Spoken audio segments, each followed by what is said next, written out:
ಮಾಡಿ ಇವಾಗ ಕಾಫಿ ಮಾಡ್ತಾ ಇದ್ದೀವಿ. ವಾಚ್ ಮಾಡಿ. Welcome back to our channel. ಏನೇನು ಹಾಕಬೇಕು ಅಂತ ತೋರಿಸ್ತೀನಿ. ಬರೀ ಪೌಡರು, ನೀರು, ಆಮೇಲೆ ಈ ಸ್ಟವ್ನ ಆನಲ್ಲಿ ಇಡಬೇಕು. ಇವಾಗ ಇದು ಕ್ಯಾಸ್ಟ್ ಐರನ್ ಯೂಸ್ ಮಾಡ್ತಾ ಇದ್ದೀವಿ, ಯಾಕಂದ್ರೆ ಈವನ್ ಆಗಿ ಅದು ಕುಕ್ ಆಗಿ ಇದು ಬರಲಿ ಅಂತೇಳಿ. ಇದು ಬಿಸಿ ಆಗಕ್ಕೆ ಇಟ್ಟಿದ್ದೀನಿ. ಈಗ ಇದನ್ನು ಯೂಸ್ ಮಾಡ್ತೇವೆ, ಕ್ಯಾಸ್ಟ್ ಐರನ್ನು. ಈವನ್ ಆಗಿ ಅದು ಬೇಸ್ನ ಬಿಸಿ ಮಾಡುತ್ತೆ ಅಂತ. ಯಾಕಂದರೆ ಅದ್ರದ್ದು ಬೇಸ್ ಇಷ್ಟೇ ಸ್ಮಾಲ್ ಇರೋದು. ಇಲ್ಲಿ ಕಾಫಿ ಪೌಡರ್ ಹಾಕೋದು, ಇಲ್ಲಿ ನೀರು ಹಾಕೋದು, ಇಲ್ಲಿ ಬರುತ್ತೆ. ಅದು ಇಟಾಲಿಯನ್ದು ಸ್ಟೈಲ್ ಅಂತಾರೆ. ನಮಗೆ ಇಂಡಿಯಾಲೆಲ್ಲ ಇದು ಪರ್ಕ್ಯುಲೇಟರ್ ತಾನೆ, ಸೇಮು. ಹಾಕೋ ತೋರಿಸ್ತೀನಿ. ಈಗ ಇಷ್ಟು ನೀರು ಹಾಕಿದ್ದೀನಿ. ಇವಾಗ ಇದನ್ನು ಹಾಕಿ ಪೌಡರ್ ಹಾಕಬೇಕೀಗ. ಈ ಕಾಫಿ ಪೌಡರ್ ಯೂಸ್ ಮಾಡ್ತಾಯಿದ್ದೀನಿ, ಫ್ರೆಂಚ್ ಮಾರ್ಕೆಟ್ ಅಂತ. ಇದರಲ್ಲಿ ಚಿಕ್ಕೋರಿ ಎಲ್ಲ ಇರೋದು.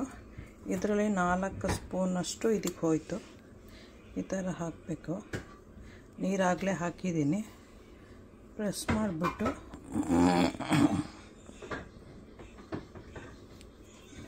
ಇವಾಗ ಟಾಪ್ನ ಮುಚ್ಚಬೇಕು, ಸ್ಕ್ರೂ ಮಾಡಬೇಕು ಅದನ್ನು. ಇದು ಸ್ಕ್ರೂ ಮಾಡಾಯಿತು. ಟೈಟಾಗಲೇ ಮಾಡಬೇಕು, ಇಲ್ಲಾಂದರೆ ಇಲ್ಲೆಲ್ಲ ನೀರು ಬಂದ್ಬಿಡುತ್ತೆ. ಸೊ ಟೈಟಾಗಿ ಮಾಡಿಬಿಟ್ಟು ಇವಾಗ ಸ್ಟವ್ ಮೇಲೆ ಇದನ್ನು ಹಿಂಗೆ ಇಡ್ತಾಯಿದ್ದೀನಿ.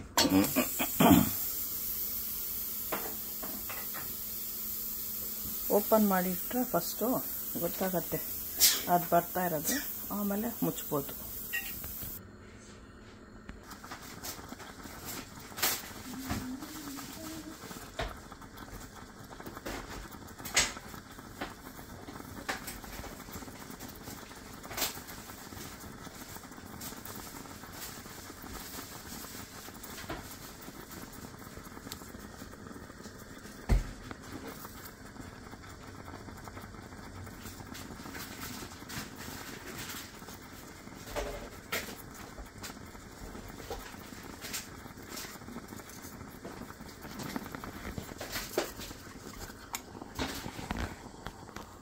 Yeah.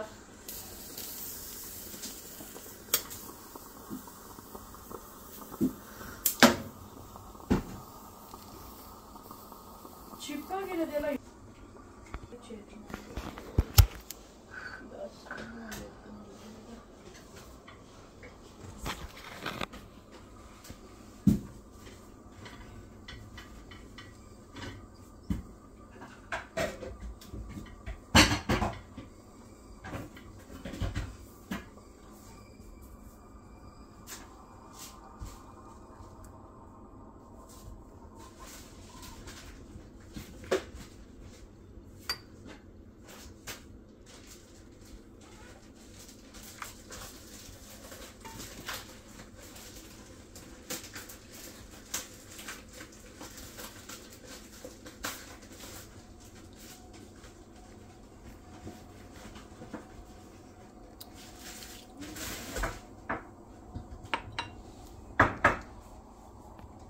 ಎಂಜಾಯ್ ಮಾಡಿ.